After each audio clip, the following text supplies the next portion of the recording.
Good afternoon, everyone. My name is Jeff Green. I'm the director of the Andre Mitchell Center for the Study of Democracy, and I want to welcome you to our panel on social change and contentious politics, which is part of a year-long series on social change and the global Middle East. When the Andre Mitchell Center decided to devote a year of programming to the Middle East, it had many reasons to do so. The Middle East is a very dynamic, diverse, and complex region, which has obvious significance both to people within the region, of course, but to the broader world. But the Mitchell Center also had the aspiration that studying the Middle East could be of significance for those not directly interested in Middle Eastern politics, that the Middle East can be a lens for understanding various commitments that have a more universal significance, whether the quest for democracy, the quest for liberty, resistance to authoritarianism, questions of imperialism and decolonization, the relationship of religion to politics, migration, the vexing matter of resources and how resources affect political organization and stability, matters of LGBTQ rights and women's rights, and so forth. And we hope that the event today and all the others of the series will illuminate these and other issues as we study them together.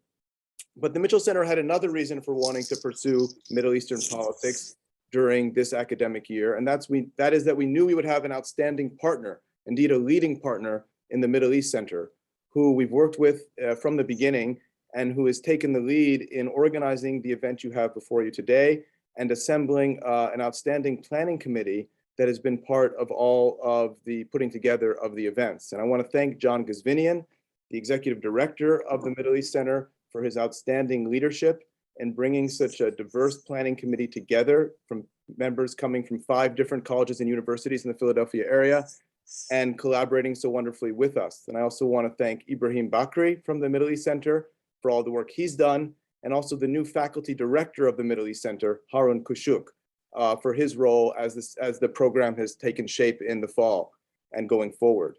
Our partners at the Middle East Center have asked that you please fill out a form that we're going to distribute in the chat, and that helps them report how the event is going and keep track of audience feedback. So thank you for filling out that form.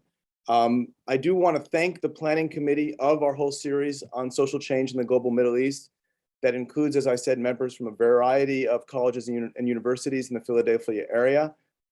These are Syed Achan, who previously was at Swarthmore in Peace and Conflict Studies, but recently relocated to Emory. Roxanne Ubin, my colleague in political science at Penn. Huda, who is in Near Eastern Languages and Civilizations at Penn.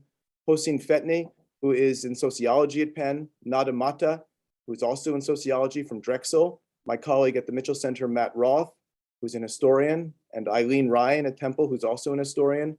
Zainab Salah at Haverford, who's an anthropologist.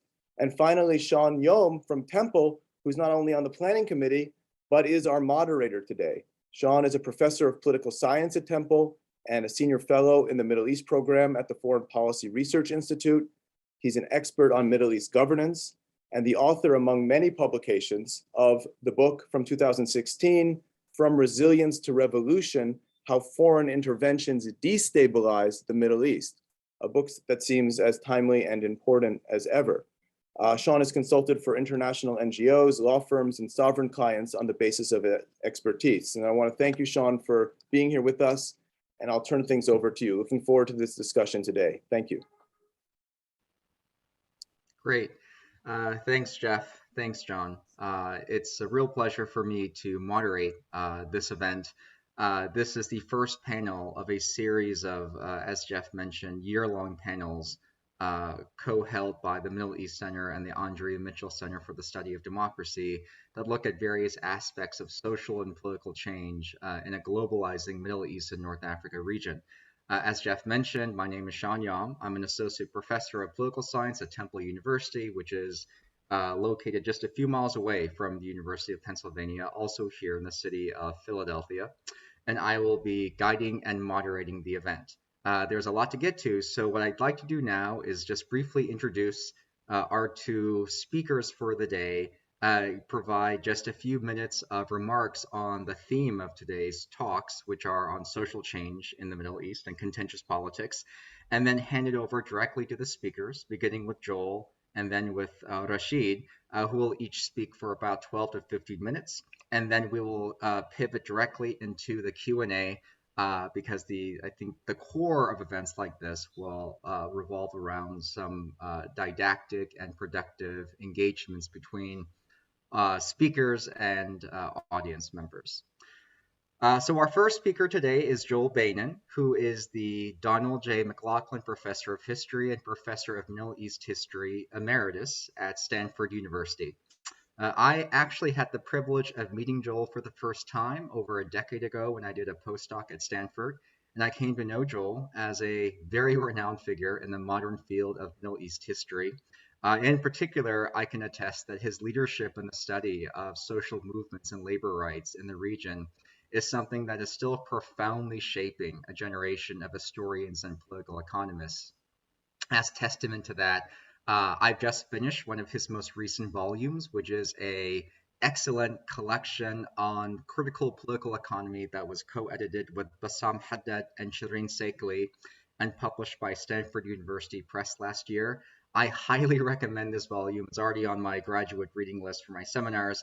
I highly recommend it for anyone seeking very subversive alternative perspectives on how capital accumulation, globalized neoliberalism, and local class dynamics have shaped and are continuing to reshape the foundational structures of governance in the region, in an era where I think COVID and other forces have only exacerbated the inherent inequalities of our global system. Interventions like these are drastically necessary and long overdue. Our second speaker today is Rashid Khalidi, who is the Edward Said Professor of Modern Arab Studies at the Department of History at Columbia University. Many of us know Rashid from a professional perspective, and indeed we cite gratuitously his classic work, not just on the early parts of Arab nationalism and Arab history, but his most recent works on Palestine, in which evoke his lifelong commitment to mapping out the Palestinian cause and its contemporary entrapment today by the coils of oppression and geopolitics.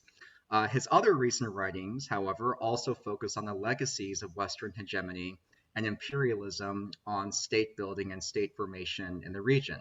Rashid's interrogations have forced many of us, his colleagues, his students, and his peers, to question not just the future of what stability means in the region, but to question why stability is a floating norm or a concept that tends to be defined for us rather than by us, which is to say that conceptions of stability that run throughout much of Rashid's work are critical interrogations that question why is it that when we define the region in terms of, say, Middle East stability or Middle East futures, they are on the terms of dominant power holders. They are on the terms that force us to assume that Palestinian statehood will be foreclosed, that regional affairs will be engaged in a legible game for geopolitical forces, and that the intersecting trend lines of energy, terrorism, and power will all reify into a common vessel of Western dominion.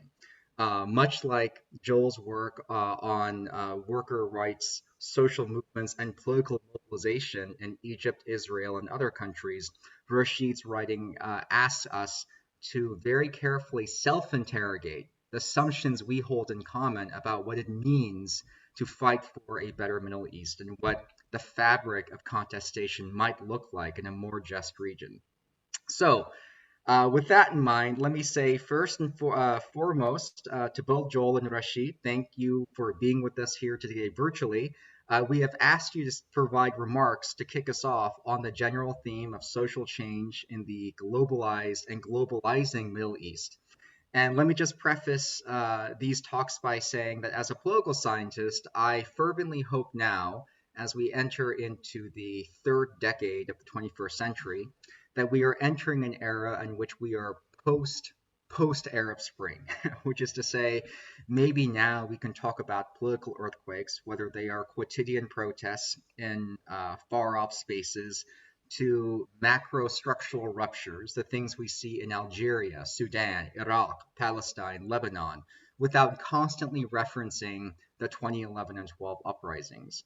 But on the other hand, is that also wise? In the short papers that both of you furnished in preparation for the event, there runs a profound sense of historical trajectory. The idea that all of the titanic events we've seen over the past decade in the region, whether in Tunisia or Egypt or Palestine or Syria or Yemen and beyond, are neither regionally exceptional nor ideologically disconnected from past struggles of emancipation waged around the world or even in the region, whether we're talking about Nasserism in the 1950s, the Velvet Revolutions of 1989, and other moments of popular insurrection.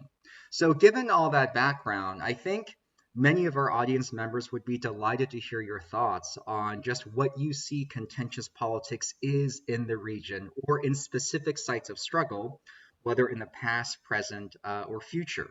Do you see emancipation, protest, and rebellion to be a prevailing theme in the coming years in specific places or more broadly? And more importantly, what patterns or forces should observers keep in mind when trying to make sense of this mosaic of constant and at times hopeful and at other times tragic mobilization? I ask that each of you speak for no more than about 12 to 15 minutes, and that way we can kick off with questions from the audience afterwards. For those of you listening, you can input your questions into the Q&A box. This is a Zoom webinar. We all know how those operate by now, and we'll try to select from those questions after our speakers and their initial interventions. So let me now pivot over to the speakers. Joel, why don't you take the virtual floor? Thank you, Sean, for that introduction, and thank you to the organizers for arranging this and to the participants for your presence. I want to speak about three things at some limited length, obviously, because of the time: contexts, beginnings, and endings. And then I also want to talk about the consolidation of a counter-revolutionary axis in the Middle East, whose characteristics are, or would have been some years ago, rather surprising. So contexts. First, in terms of political economy, I would define the regime of capital accumulation in the region as petrocapitalism. And this is meant to be very different from the notion of rentier states, which has been the dominant way of talking about both the regime of capital accumulation and government in the region. The best reference for understanding at some breadth what I'm referring to here is Adam Hania, who's coined the term Khaliji or Gulf capital. This regime of capital accumulation is accompanied by a very specific mode of regulation, or what political scientists might more broadly call governance. And Gilbert Achcar has coined a phrase which captures much of what I think is relevant regarding the mode of governance. That is a mix of patrimonialism, nepotism, and crony capitalism, pillaging of public property, swollen bureaucracies, and generalized corruption against a background of great socio-political instability and impotence or even non-existence of the rule of law. So petrocapitalism is the local Middle East version of the broader global regime of capital accumulation that has prevailed for the last several decades, which is generally known as the neoliberal Washington consensus. And in both Egypt and Tunisia in particular, in the decade preceding the popular uprisings of 2010, 2011, the Washington consensus policies in their own terms had some notable successes. The international financial institutions and political observers lauded the Tunisian economic miracle. Egypt was called the most improved reformer 3 years in a row in the mid-2000s. And this is largely because their economies grew substantially. That was accomplished by privatizing the public sector, often selling it off to private investors at bargain basement prices, and typically to cronies of leading members of the regime, friends of Gamal Mubarak, for example, in Egypt, members of the family of Tunisia's first lady in that country. There was also broad austerity due to cutbacks in the social safety net. Work became increasingly precarious, both for those who remained in the public sector, because the public sector stopped hiring people with the package of social benefits that had previously been available under the rubric of Arab socialism in Egypt, but also Tunisia, despite never having used that term exactly, had similar arrangements. Much of the precariousness of work was hidden through the, I think, very unfortuitous term of informal sector.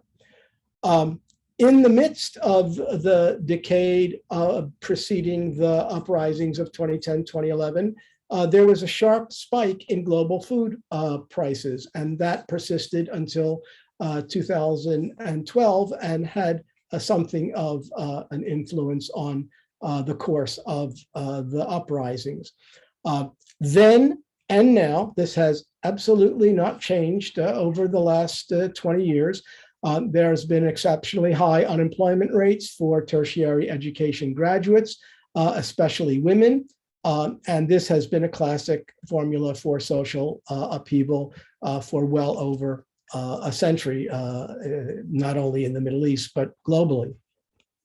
In terms of governance or the mode of regulating this specific mode of capital accumulation, the characteristics are, in addition to the generalized autocracy, high military spending, low human development indices, a repressive public culture, and the prevalence of Islamist movements as the main form of political opposition. But in Egypt and Tunisia, which are the places I've written most about recently, both the Muslim Brothers and Ennahda, which isn't exactly the Tunisian version of the Muslim Brothers, but comparable, were politically hobbled, both by being illegal, but also playing a game of footsie with the regime. Consequently, there was an overall lack of meaningful political debate. Politics was framed as secular authoritarianism, even though in Egypt in particular, the regime was hardly secular, versus Islamism. And secular authoritarianism was strongly supported by the West because of the global war on terror. The paralysis of what we would normally think of as the public political arena, political parties, trade unions, other modes of, let us say, non-contentious politics, normal politics, led to the NGOization of politics.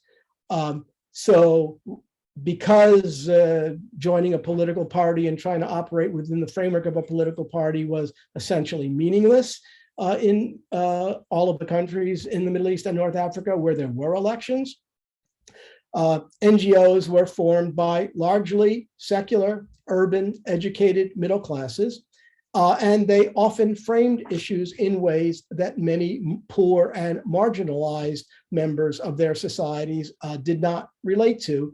And consequently, in the moment of crisis, those NGOs, for all of their sometimes heroic actions, and I say that quite seriously and with admiration, were unable to consolidate a counter-hegemonic base from which they could challenge the regime.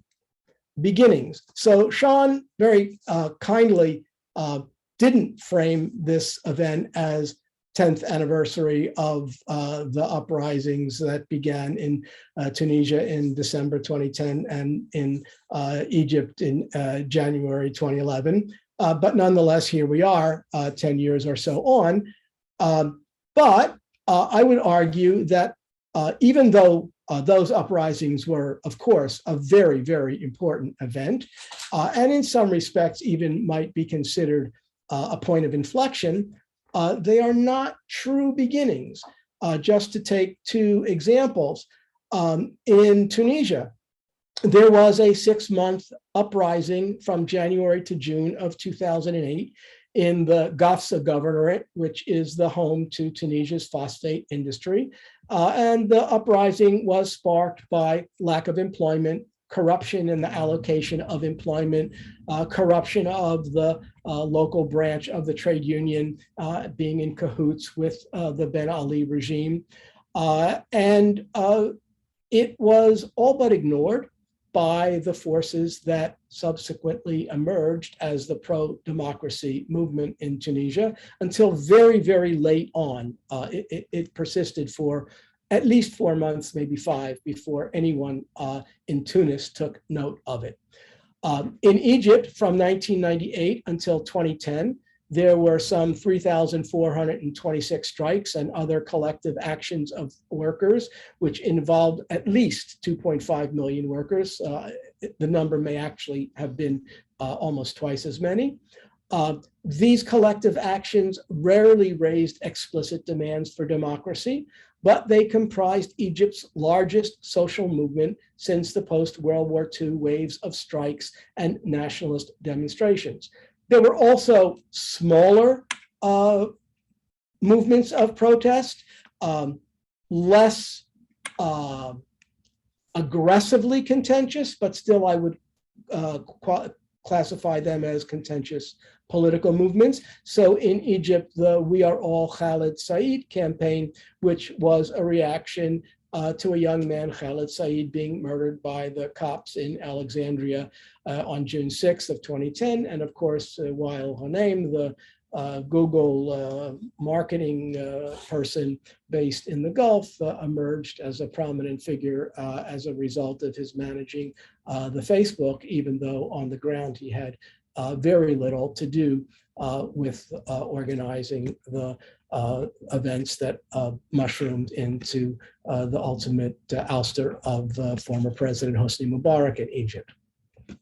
There were other smaller kinds of movements in the 2000s, but these are the major ones. Let me speak about endings now. There was lots of hand-wringing about Arab Spring, Arab Winter, Tunisia, the exception, the only one that, only Arab country that emerged from the uprisings with a procedural democracy, which I would say is a very problematic way of talking about Tunisia. But there was not that sort of ending of Arab Winter. In Egypt, not only the demonstrations in an effort to push more democracy onto the agenda continued throughout 2011 and 2012, but also the strike wave continued and intensified until the military coup of July 3rd, 2013. And then in early 2014, the strike wave resumed and persisted until the workers' movement was utterly smashed by the regime of Abdel Fattah al-Sisi, the current dictator of Egypt. In Tunisia, countrywide social protests over lack of employment and development opportunities, the same issues that were raised in Gafsa in 2008 and in the uprising, especially the earlier stages of the uprising in December 2010, January 2011, continued.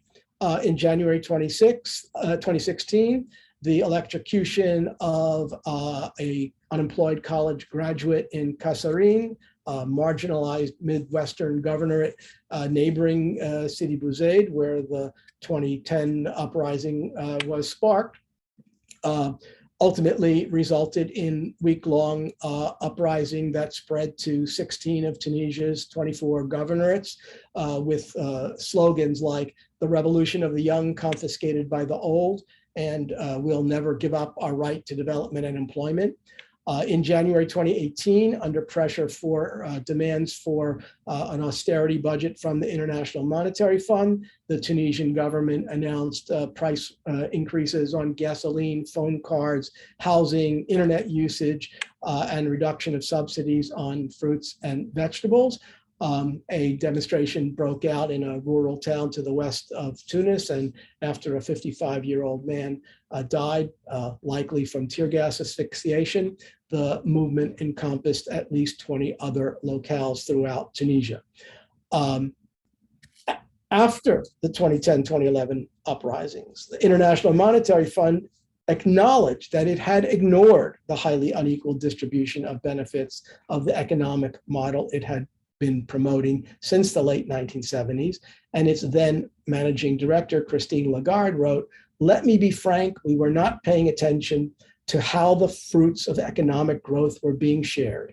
But in practice, what's happened is that the same basic portfolio of policies that the IMF touted before 2011 has been rebranded as inclusive growth. And as we speak, the International Monetary Fund is trying to impose, renew imposition of those policies on Tunisia. And so not only was there not a sharp end to the movements that jumped off in 2010, 2011, there was a renewed upsurge in the middle of the last decade. In Morocco, there was the Hirak Rif, an uprising of the Amazigh or Berber population from October 26th to June 2017.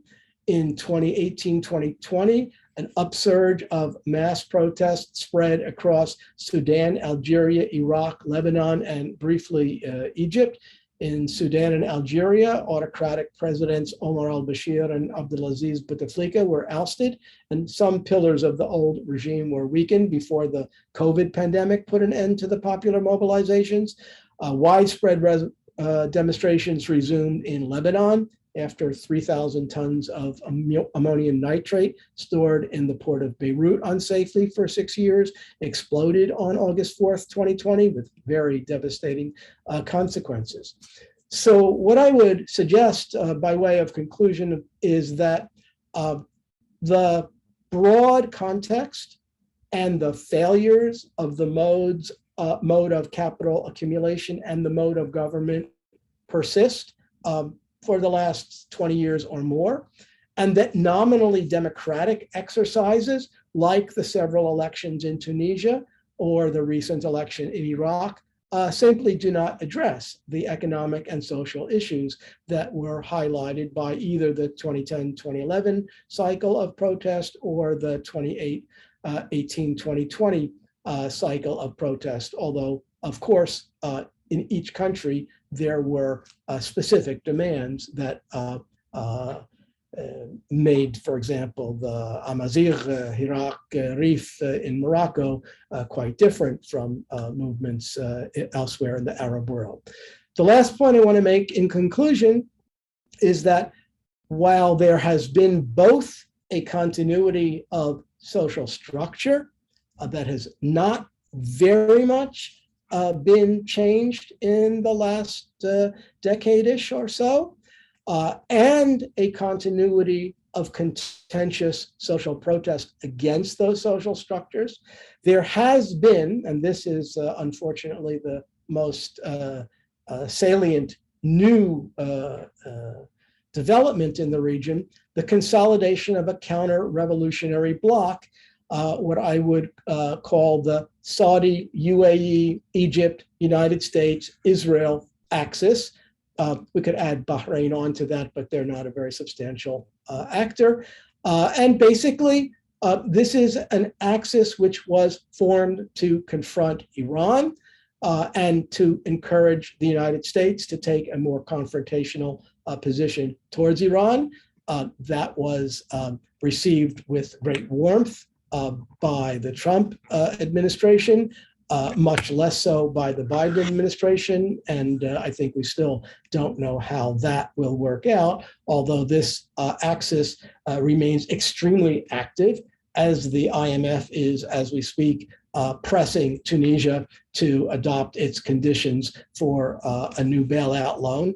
the Saudis and the Emiratis have said that they are going to lend the Tunisians funds to bail them out. So this is an expression of their effort to extend their influence across the region, which was already substantial going into this. So thank you very much for your attention, and I look forward to your questions and comments. Thank you so much, Joel, for that opening remark, for that characteristically sweeping vista that you provide of the regional terrain. And let's also, in our subsequent discussion, let's remember to put a two-finger on one of the last points you raised about the counter-revolutionary axis. I think from a political science perspective, the formation of that contingent alliance in regional politics has been a truly fascinating development to observe, particularly as it's made some very strange juxtapositions of former rivals now into contingent allies, and the losers, unfortunately, as they tend to be in these sorts of geopolitical games, are ordinary people. So thank you, Joel. And now let's move on to Rashid. Rashid, you have the virtual floor. Thanks very much, Sean. Thanks to the organizers. Thanks to everybody who's participating. Thank you, by the way, for that very thoughtful and generous introduction at the beginning, Sean. I'll hire you as my publicist one day when I'm able to do that. What I'm going to be talking about this evening is the factors that inhibit social and political transformation in the Middle East.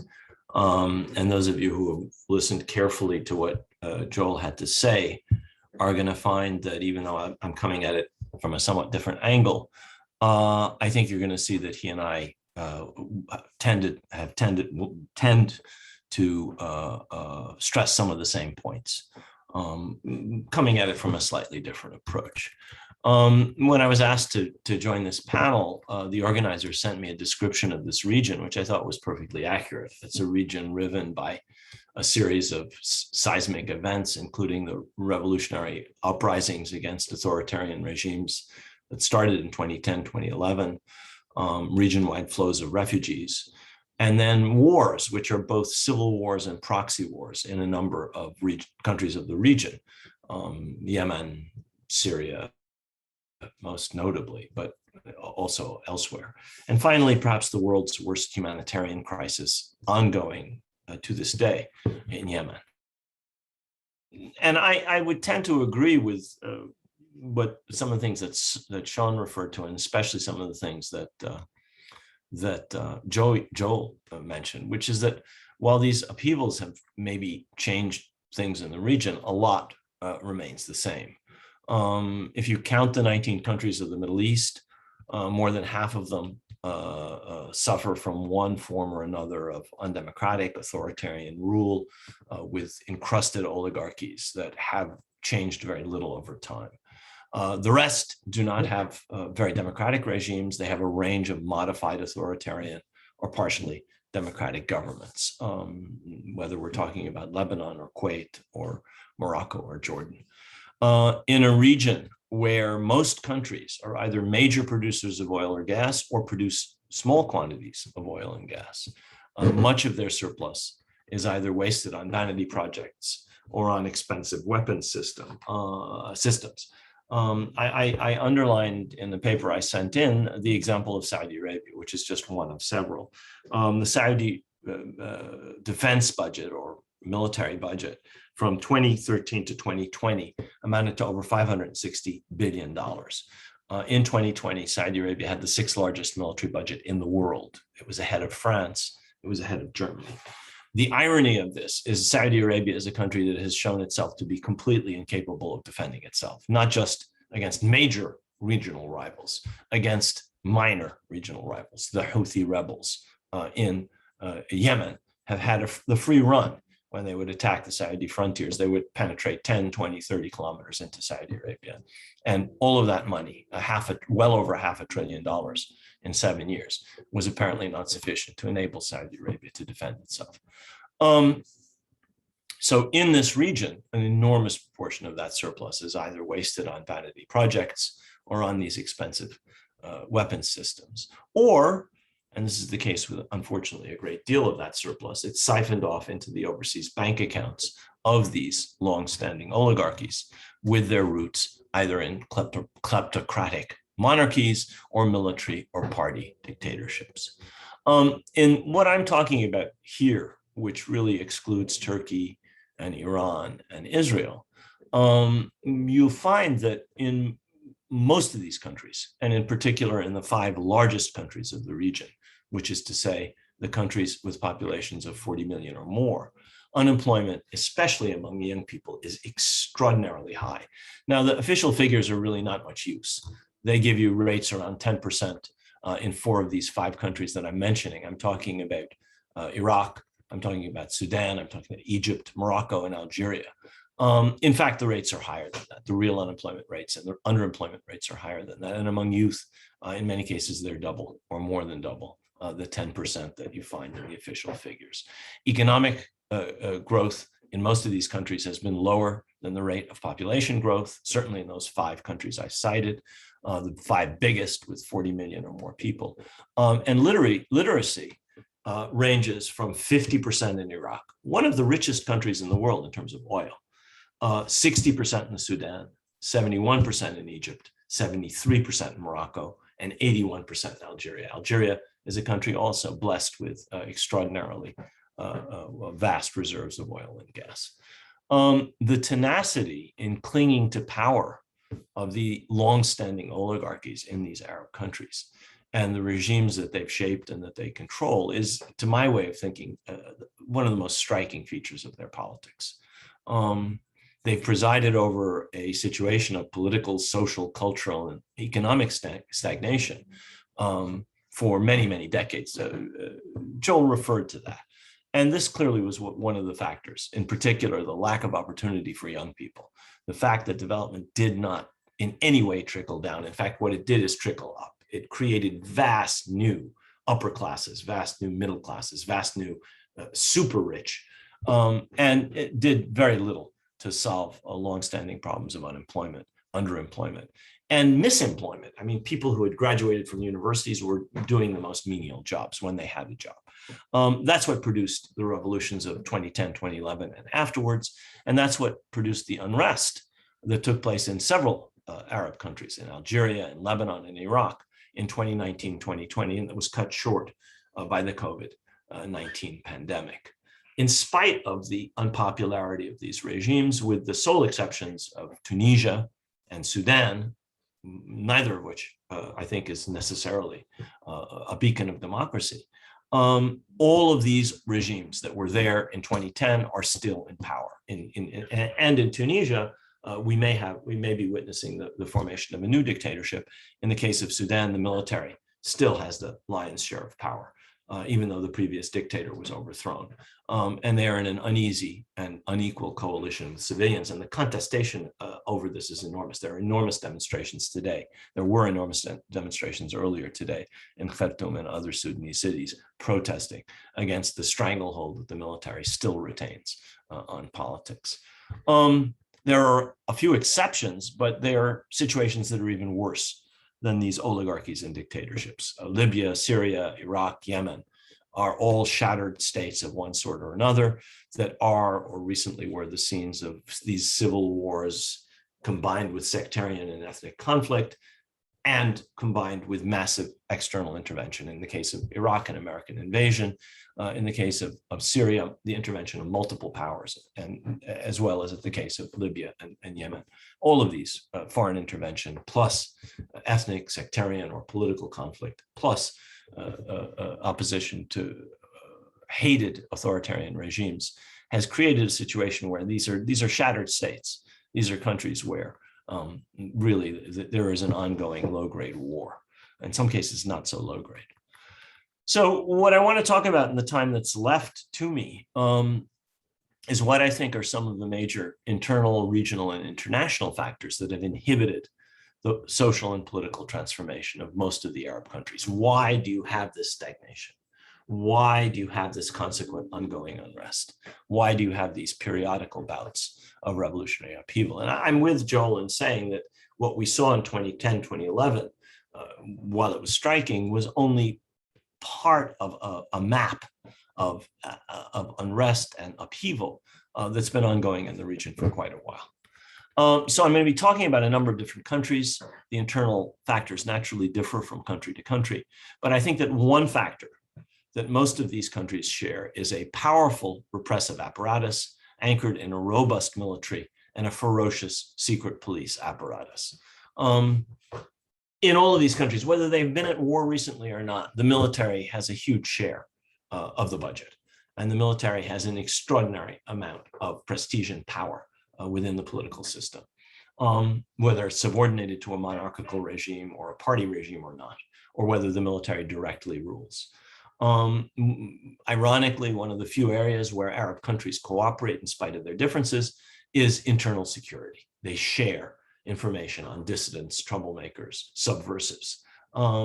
They do this with the collaboration and the aid of security services from outside of the United States, of France, of Britain, of Israel. This is ostensibly directed against transnational terrorist networks, but much of this repression is directed at domestic dissent with the assistance of these outside powers. Since the middle of the last century, since the middle of the 20th century, regional wars, especially major wars between the Arab countries and Israel and between Iran and Iraq, contributed to the growth of this potent military industrial security complex. This is the case even when these wars ended. Iran and Iraq have not been at war throughout the 21st century. And yet, in fact, going back, the war ended in 1990, or 1988, actually. But the military is still enormously powerful in both countries. The Arab countries and Israel have not been at war since 1982, since the Israeli invasion of Lebanon. That's almost 40 years ago. Nevertheless, the military and the industrial security complex that it's a part of have continued to grow in size. Once they were established, these massive accretions of budgetary power, of material and class interests just exercised a monopoly over the exercise of force and often controlled large parts of the economy. They have proven virtually impossible to reduce in size. The United States is a similar case. We discovered after the end of the Cold War that there was no peace dividend. The military has continued to grow in size, $700 billion annual budget as of last count. There's always, in the Middle East and elsewhere, there's always another enemy over the horizon, another enemy within that justifies maintaining and expanding the power of the military and the security services. In the Arab world, these services exist, whether the military or the security services, mainly to provide regime security.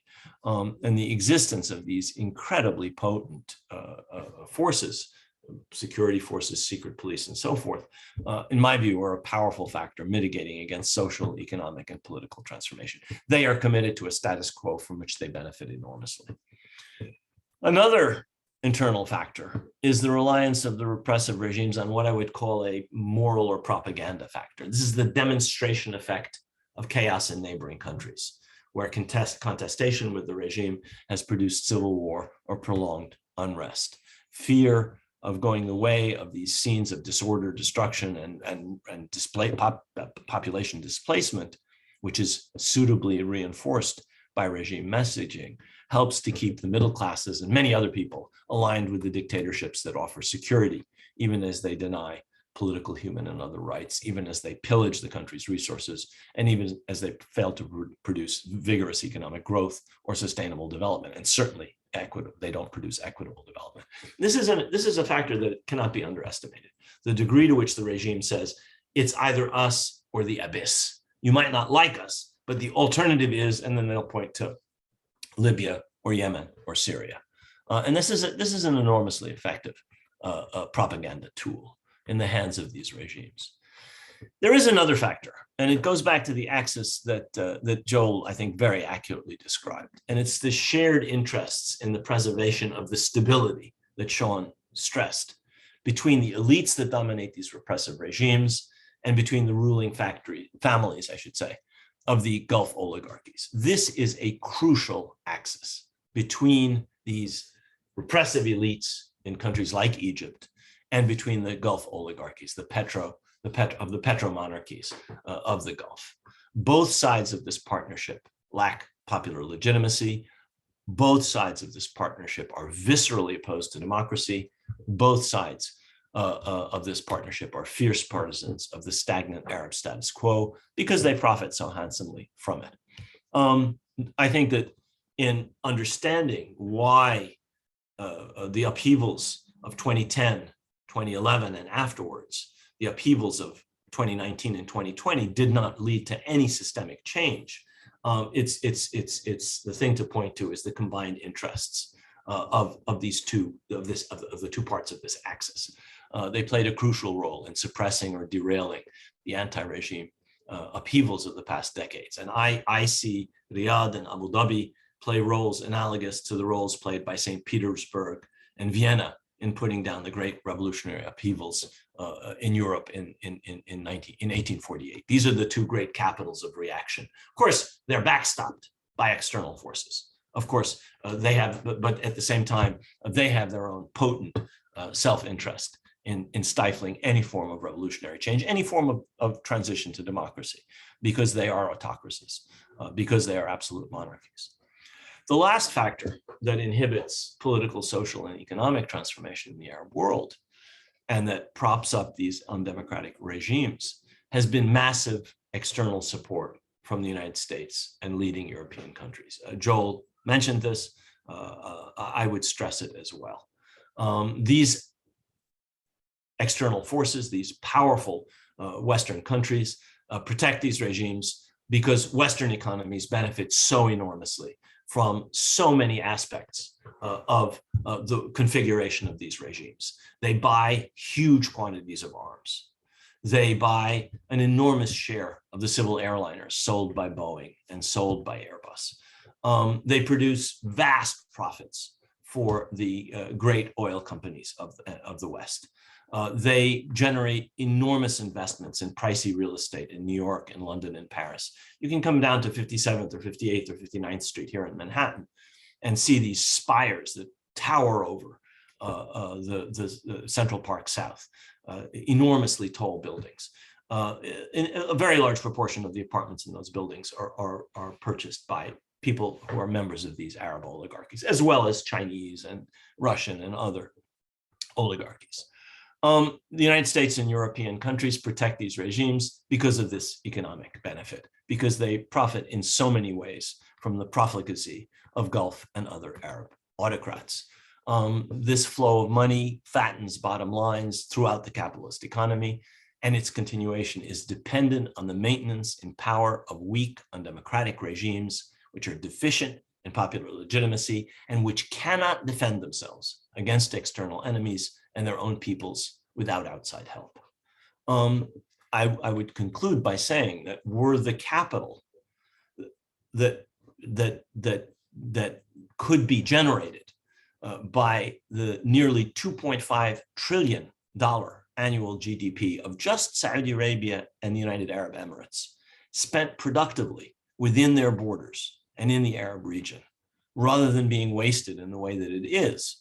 An example of how this money is wasted: one Saudi prince bought a painting for $250 million, a palace for $250 million, a palace in France, and a painting for $250 million. That's $750 million.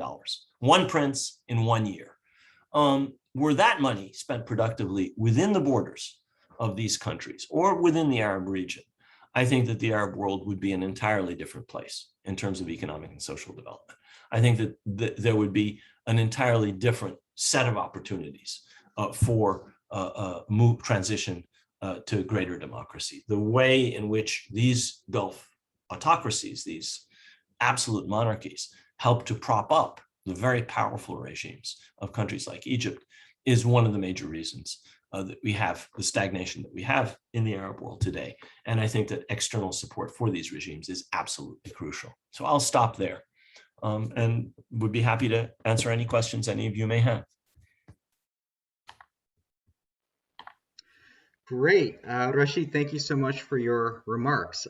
We actually have accumulated a nice list, a bumper list of questions, and there's a lot to pick through. So remarks related to the trajectory of mobilization, the different roles played by external actors, and how we see the region and context. And that is what the future of Islamism and Islamist mobilization looks like in the region.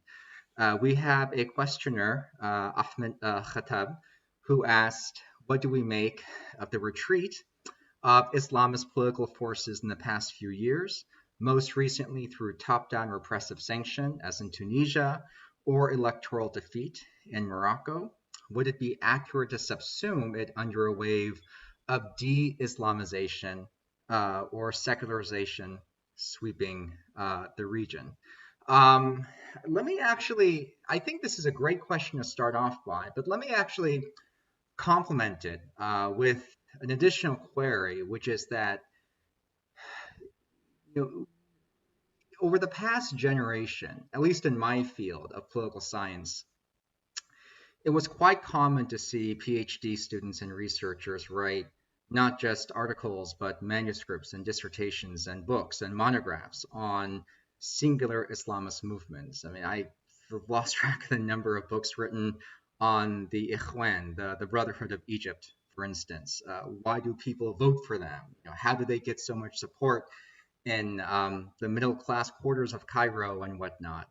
In the last 10 years, it's been quite common to see long works and exegesis on Ennahda of Tunisia. For a time in the 90s, there was an outpouring of interest in the Fis and Islamism in Algeria. And of course, cyclically, there's always attention for those of us who study Palestine on Hamas and what it represents, and whether the road to Palestinian statehood has room for a Hamas interlocution, or if Hamas is merely a distraction in the broader campaign of this struggle. And so I wonder if either of you, to begin this period, can talk a bit about what you see the future of Islamism is in the region, either most broadly as an ideology of mobilization and contestation, or perhaps more specifically in the sites of study that you know best, whether you think Islamism will play a role in reshaping some of the more rigid institutions of suppression that we've been talking about, whether it's authoritarianism or foreign occupation or shattered states or economic inequality. And if we're seeing perhaps a twilight of Islamism, or if this is merely a blip that we need to recontextualize a generation from now as we look on the evolution of this and perhaps other newer social movements.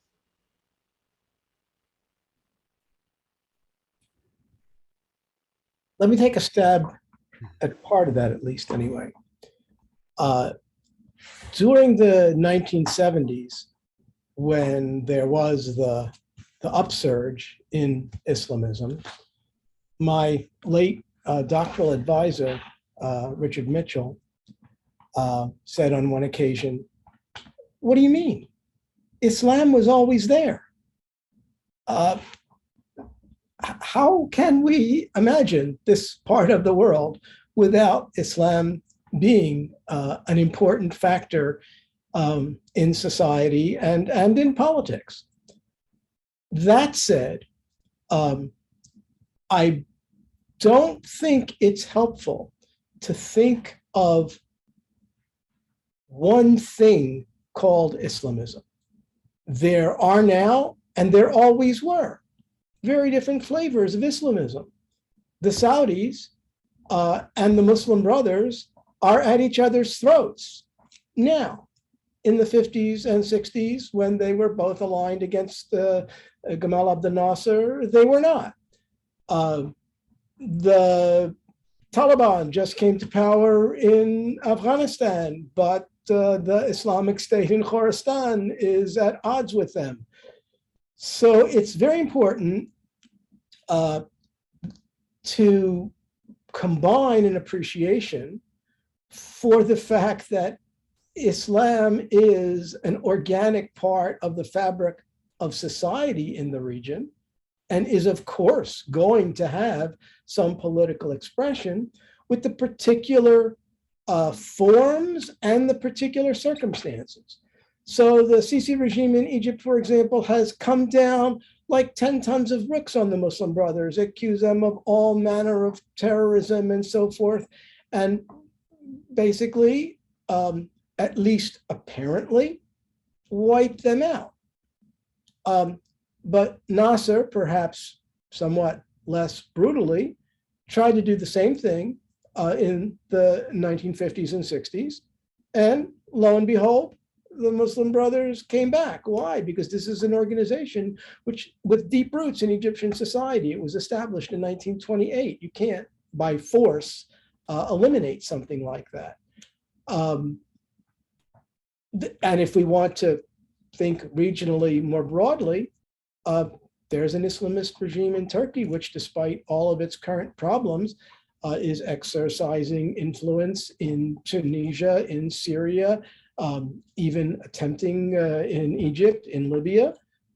So I don't think we should think in terms of one phenomena, Islamism, and certainly not its demise or soon to be demise. Yeah, I would just add, I would agree with everything that Joel said, but I would add that I think that, it's always useful to think comparatively. What's the role of Christianity in the United States and Western Europe? There was a sort of an assumption that there was a secular transition and religion was declining in importance. Well, look at religion in the United States today. It ain't declining, it's there. There are people who want a Christian republic in this country. Same thing is true with Europe, that religion is always there. I think that there were a whole set of false assumptions about the Middle East in the writing of history and among political scientists and sociologists in the 40s, 50s, 60s, 70s, until the 70s, when suddenly they were shocked by what Joel just mentioned, that, oh my God, there's Islam. Well, they should always have been able to see it. It never went away.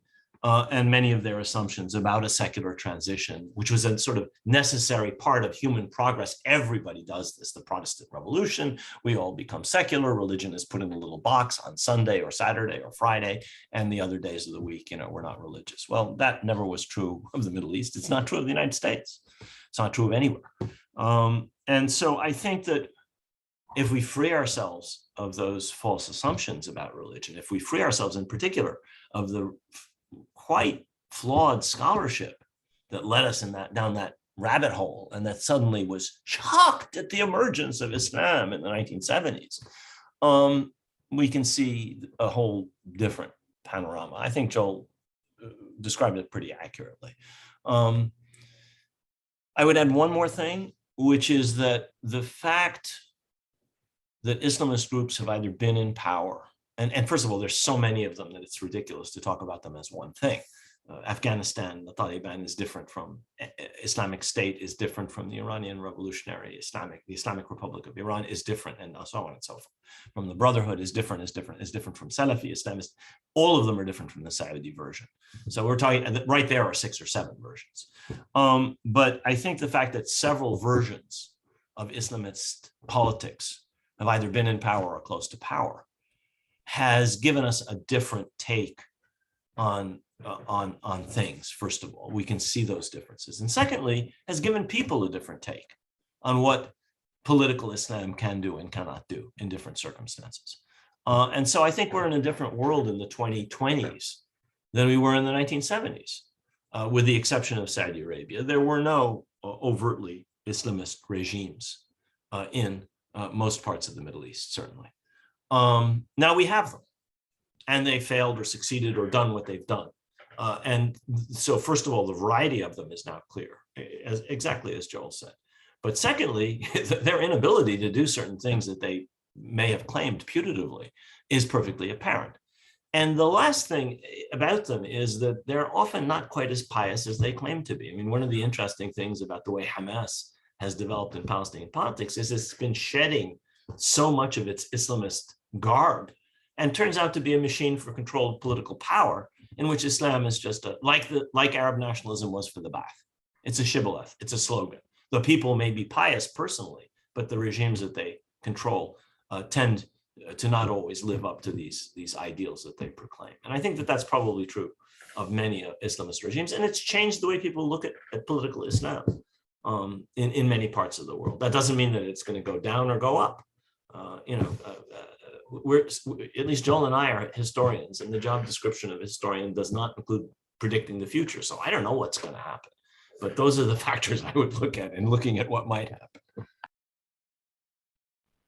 No, thank you both for those interventions. Yeah, in political science, we get bonus points if we can predict the future, but there's no expectation that we're right. We just have to hypothesize and hope that our predictions hold true to some explanatory metric. That's why you guys get the big bucks. But not as big as the economists. You all have economics envy because they can really claim to be scientists. There is something to that, but that's a topic for another day. So in moving right along, there are a few questions that I think have solidified in my mind. We still have plenty of time. So the first one is going to combine some comments we got from several audience members. One is, I believe, Vali Mansouri, and the other is Leah Makhloufi. And I want to combine both their questions to ask something that I think also cuts to the heart of both of your remarks regarding the structural. I wouldn't say determinants, because I think that's too logically fixed. I would say the structural context of resistance and rebellion and protest in the region, which are the macro analytic inequalities, the large scale economic deficiencies we see in the States. And these are things that both of you have mentioned that many of us in the region know quite well. You have youth bulges, you have grotesque levels of both unemployment and underemployment in countries like Jordan and Morocco. Youth employment exceeds 40%, and this is pre-COVID. Right, you have the best, some of our best comparative public opinion surveys show that in many states, upwards of 30 or 40% of the youths want to migrate for economic opportunities. And we have pretty good evidence that there's obviously, even apart from fear, endemic levels of distrust and lack of faith that governments and bureaucracies will carry out that which they're supposed to do, which is not simply govern, but provide basic public goods, whether it's healthcare or education, at a rate commensurate with the expectations of a population. You have inequality, you have unemployment, you have rising levels of, I think, underconsumption and food scarcity, even in so-called stable countries. And both of you, I think, aptly noted that this is because of not just the choices that these governments made in terms of signing on board with the Washington Consensus, but also with the broader global context of what's happening in the late 20th century with I think, a new form of economic discourse, with neoliberalism, with new forms of capital accumulation, and then combine that with some of the more, I think, irreducible forms of inequalities that you see, particularly in the countries we would call the rentier states, what you call, Rashid, the encrusted oligarchies, and the recycling of petrodollars and the petrocapitalism that Joel mentioned. All this just to say that a casual observer would listen to this and say, okay, so economically speaking, things are not great. And they haven't been great for at least one or two generations since the twilight of state-led development. We know the reasons are both indigenous and exogenous. They're both global and local. So the question that Vali and Leah, and I'm sure others have, is there a pathway out? Right? If we're looking at the failure of neoliberalism and the grotesque excesses of petrocapitalism, but these are dynamics which are fueled as much by outside consumers and support and geopolitics as they are internal dynamics, then what is a pathway out of the economic morass that generates, instigates, or intersects with episodes of rebellion and resistance?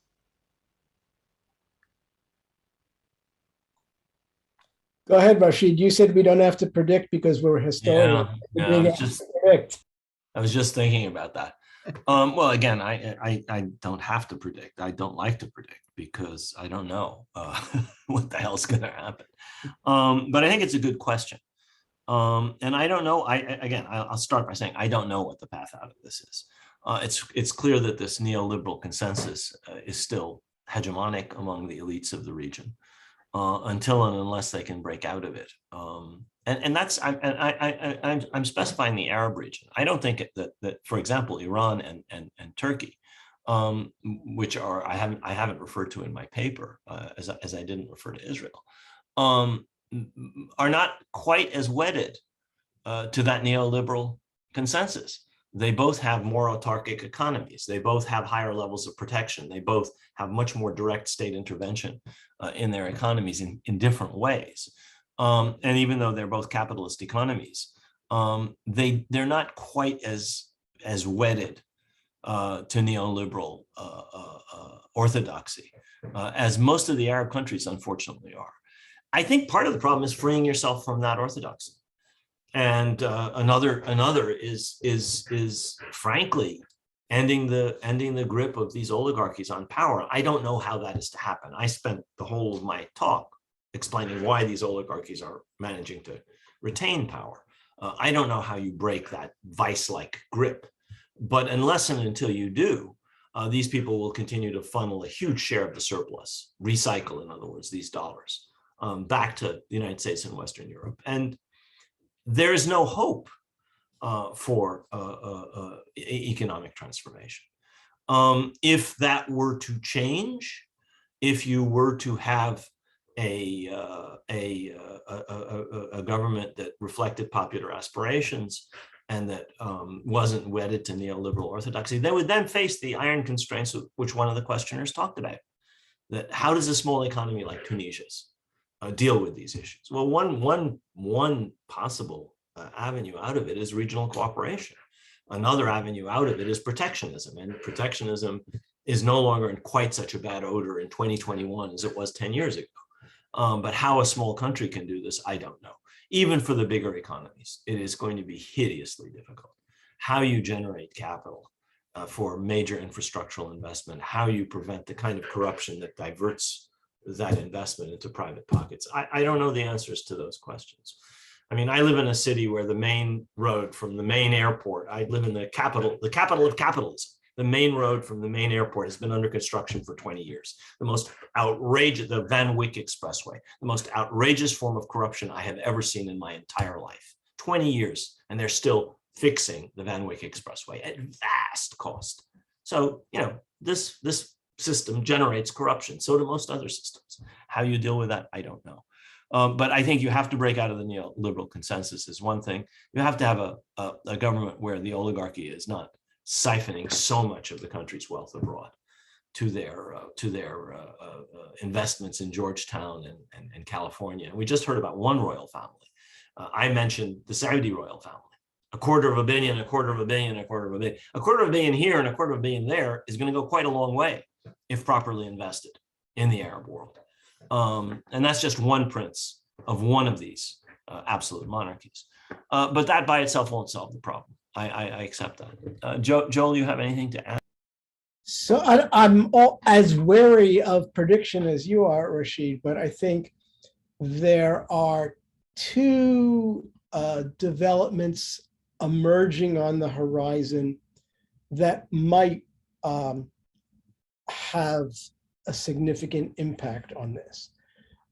One, of course, is the rise of China, and associated with that, the pivot toward Asia of the United States, which means that this whole region is going to be somewhat less important to the United States than it has been over the last half century or more. That will create openings for China. And China has lots of capital to lend and to invest. And it has already begun to do it. Will that be done in as economically a productive way as we might like? I don't think we can know that. There are lots of unknowns about that. The second development is the decline in the importance of fossil fuel. So since these oligarchies, and in particular the Saudis first and foremost, have built their position on the centrality of fossil fuel to industrial capitalism.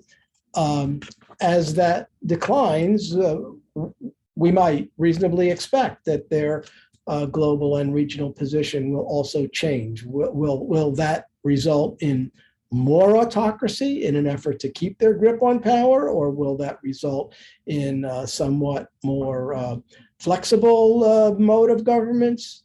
Can't predict that sort of thing. But there are large-scale changes that are already underway that will very likely have an impact on what options are available. Yeah, thank you, Joel. I'd like to continue on that theme of the external for a bit, because we have a convergence of some other questions now I see from Magali Larson and, oh, hi, Nathaniel Shills and a few others in the audience who all have questions about the roles that you think that foreign powers and foreign actors play in shaping these regional dynamics of contestation and resistance. And so some of those questions are the following, and I'll try to condense them in the end. So one is, to what extent do you see the U.S. role in the Middle East changing? I mean, obviously it is changing with the alleged downsizing of the U.S. military footprint, not just in Afghanistan, but potentially in the Gulf. But more importantly, what are the implications of that in the region in terms of what we've been discussing here? Also, what is the role of Iran? How do actors like the Assad regime of Syria and Hezbollah, who are ostensibly tied to Tehran, fit in the other regional Sunni Arab counter-revolutionary bloc that's been invoked before in our discussions?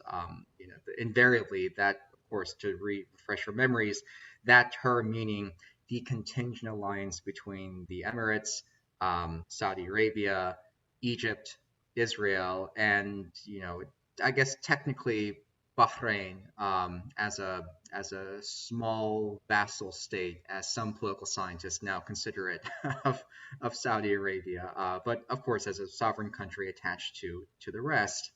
So we have these questions now that are urging you to comment, therefore, on, given what we've laid out in our discussion, given that the U.S. is indeed, at least on the margins, reconfiguring and changing its role. We've just mentioned the role of China and growing interest from that power into the region.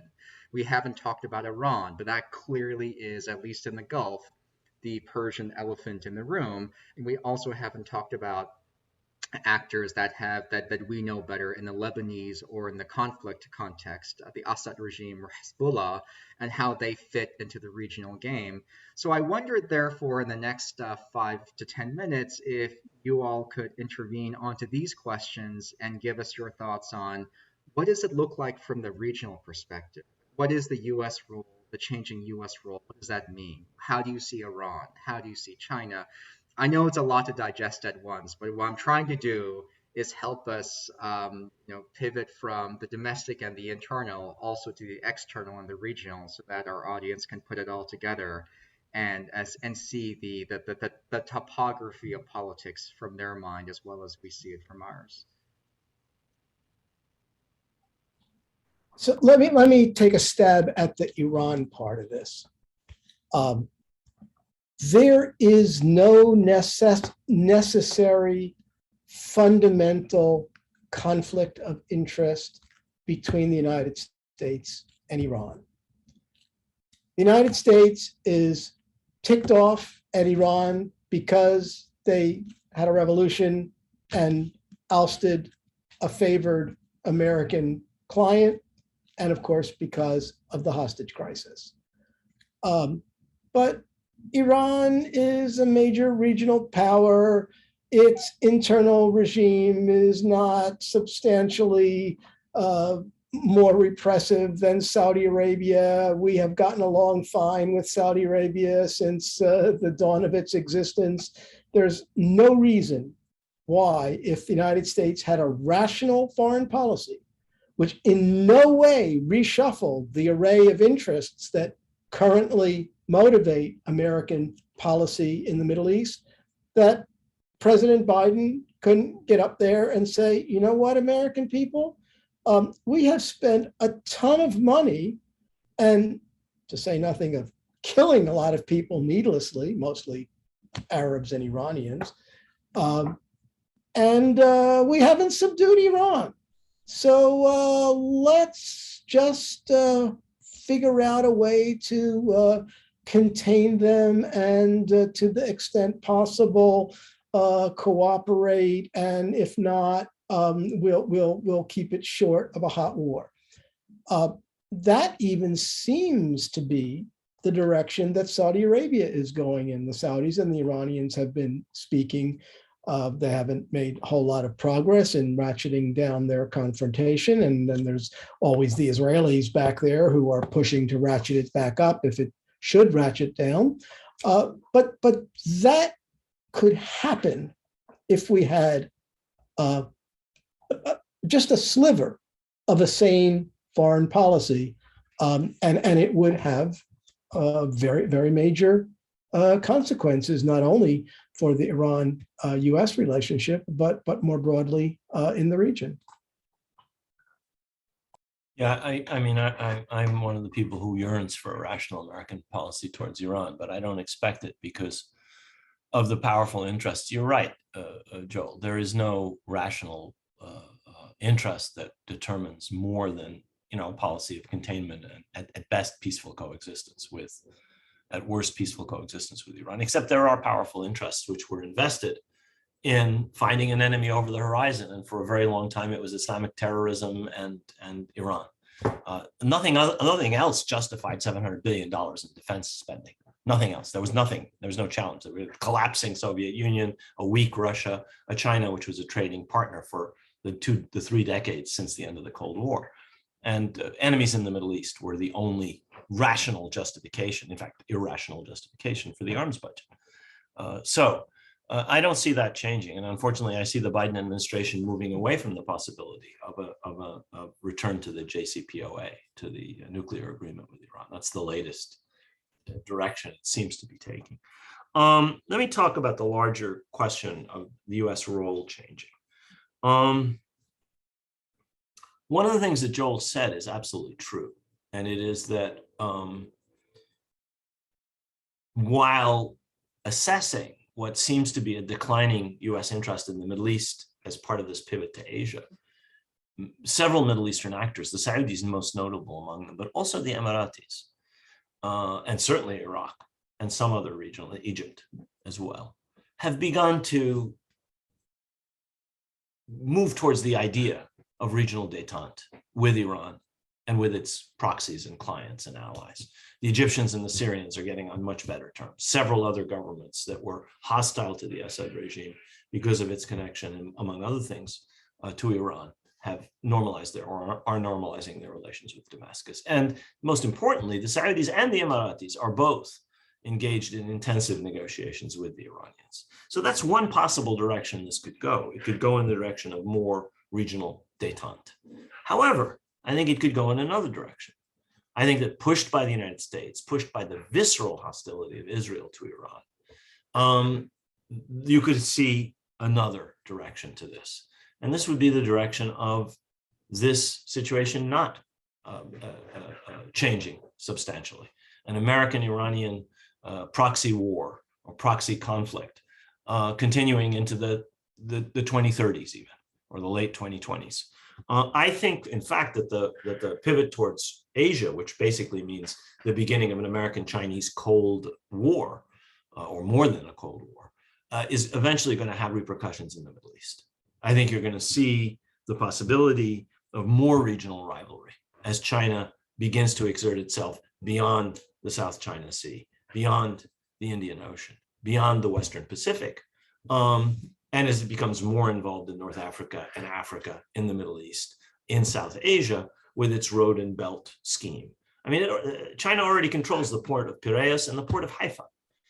They have ports in Iran. They have ports all over the Indian Ocean and the Mediterranean. They own them, and they're building connections to these places. Well, the United States and China are engaged in a very peculiar relationship now because they're economically dependent on one another, and they're at odds on so many things. geopolitical and strategic, but also economic.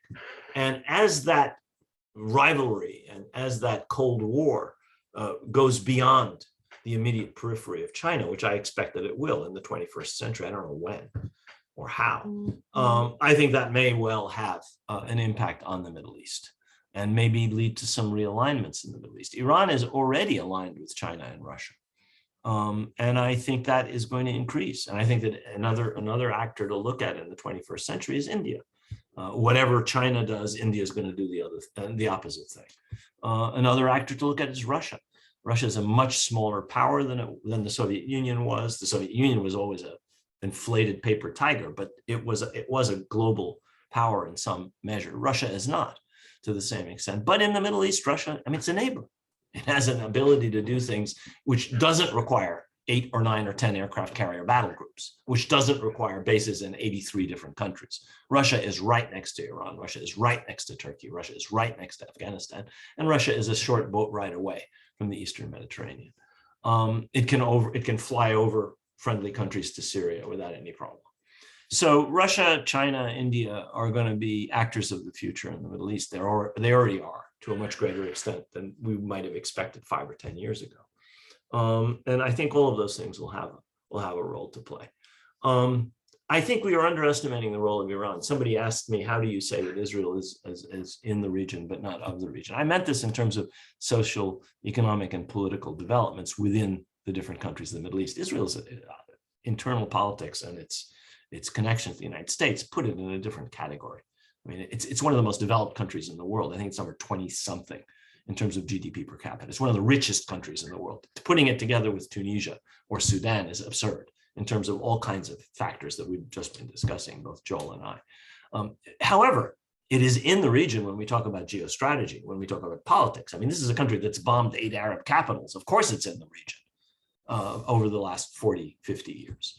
This is a country that countries around it are terribly afraid of. This is a country that's directly intervening in a number, and has been directly intervening in conflicts all over the region since the Yemen civil war, when the Israelis were in the 60s, not this one, the 60s, when the Israelis were dropping supplies to the Imam's forces in the conflict between the Republicans. And it's involved in the Syrian civil war. It's involved all over the region, and directly and indirectly. So of course it's in the region in that respect, and it plays a much bigger role than anybody realizes. You only have to read Ronan Bergman in the New York Times, who has almost weekly a column, a puff piece on the beauty and the genius of Israel's assassinations of this or that Syrian or Iraqi or whatever, to see the extent to which Israel is a major actor in the region. And it's a major actor because of its alliance with the United States, which is closer than the connection between the United States and any other country. The United States and France, Britain, Canada, Mexico, the connection with Israel is much closer. And it has just as American politics have a pull on Israeli politics have a pull on American politics, and especially on American Middle East policy. One of the reasons that you're not going to have probably American return to the JCPOA is that not just the entire Republican Party, but the leadership of the Democratic Party is extremely hostile to Iran. And that's not only a factor of the impact of Israel, but that is a factor, of course, in American politics and insofar as American policy is concerned. So I would never underestimate the hostility to Iran that starts with the hostage crisis, starts with the overthrow of an American client regime, but continues up to the present for reasons that have to do with the fact that Iran resists American hegemony, most importantly, but it is seen as a danger to Israel's very existence. I don't think it poses that danger, but that's how Israeli, not just citizens, but Israeli leaders see it. And that has an enormous impact on the United States. The United States is pulled around by its allies, not just Israel, Saudi Arabia, the Emirates, to a greater extent than any of us chooses to realize. I mean, why the United States has not stopped the war in Yemen, I don't know. It has to do with the power of the oil lobby, the power of the arms lobby, the power of all these people who are making money in Saudi Arabia in preventing the United States from saying, you cannot use our weapons. This is violation of American law. Because it involves massive human rights abuses. That would stop the war in Yemen tomorrow. The United States doesn't do that. So these so-called allies and so-called clients, like Saudi Arabia, like Turkey, like Israel, have enormous ability not just to act independently, but also to influence the United States. No, thank you both for that. I want to build on that by asking, this will be our final question, but hopefully it'll be a relatively bite-sized one because it's on a singular topic that comes from both a questioner in the virtual audience, Ali Yunus, but it also dovetails to the regional question and something that Rashid, you mentioned in terms of answering another question regarding the Israeli role in the region. And that is, how can we explain, and this has really been baffling for many of us as well, how can we explain the emergence of what we might call Arab Zionism, in which Arab states today lobby and push other Arab and Muslim nations to normalize ties with Israel and establish diplomatic ties with it? Now, granted, there's a diplomatic geopolitical aspect of this, but I want to tie this back to our regional theme.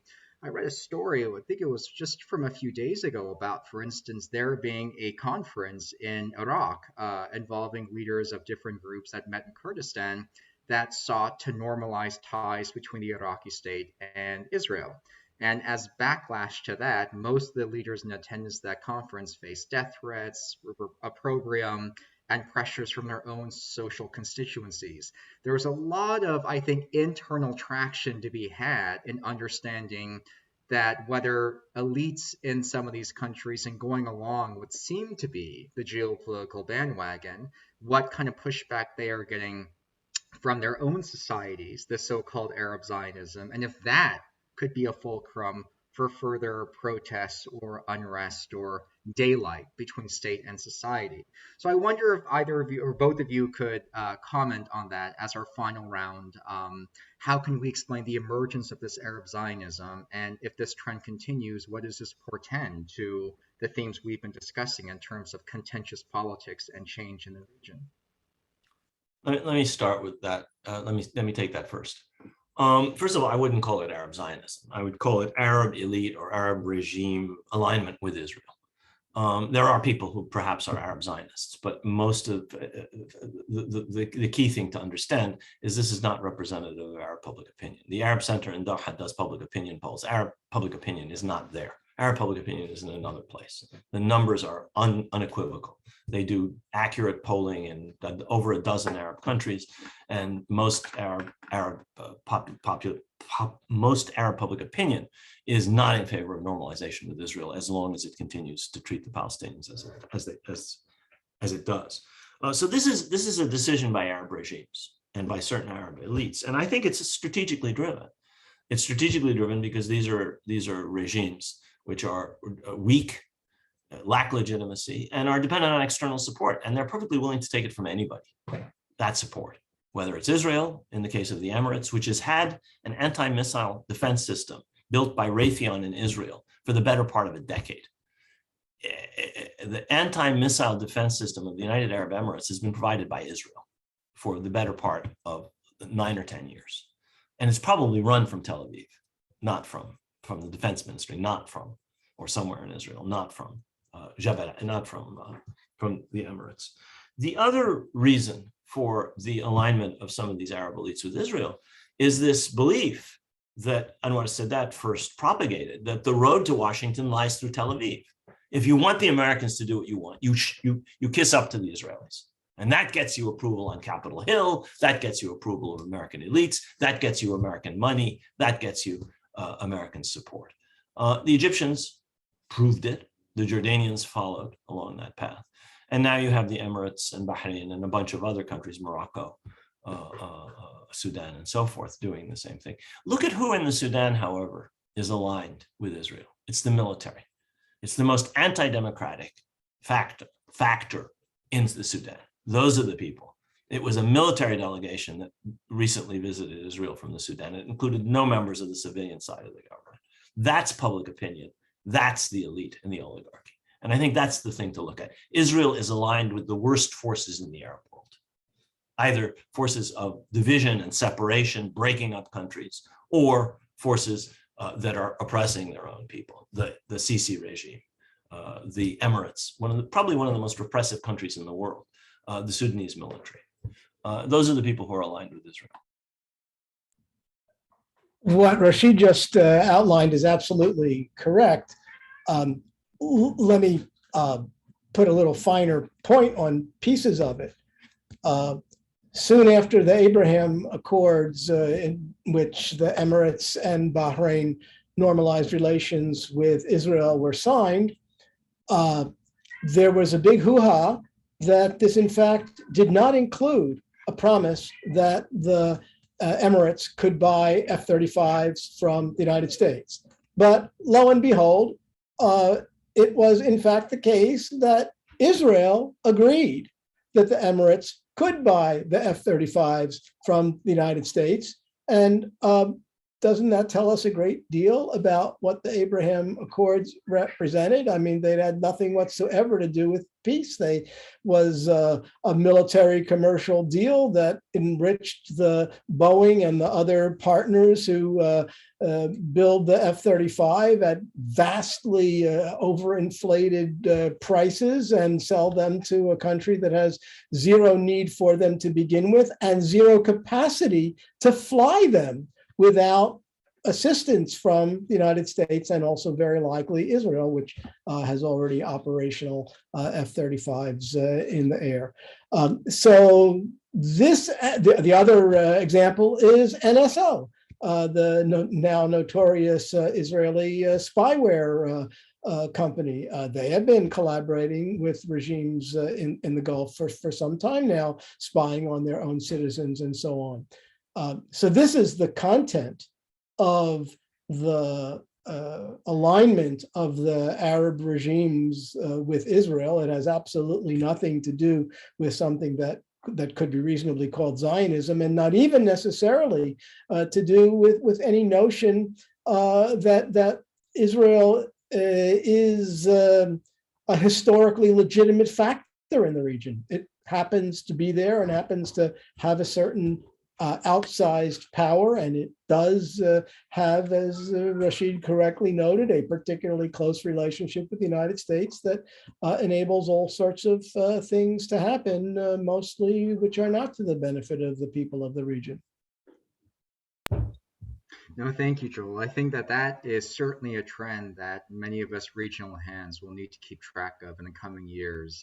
If the recent Iraqi conference on Israel is any indication, these kinds of overtures and outreaches, and I think most political scientists agree entirely for geopolitical realist or neo-realist reasons, these kinds of overtures will continue. And that means that the interlocking, I think, relations that tie together some of these regimes and non-state actors in Israel will continue to converge in a way that is not conducive to some of the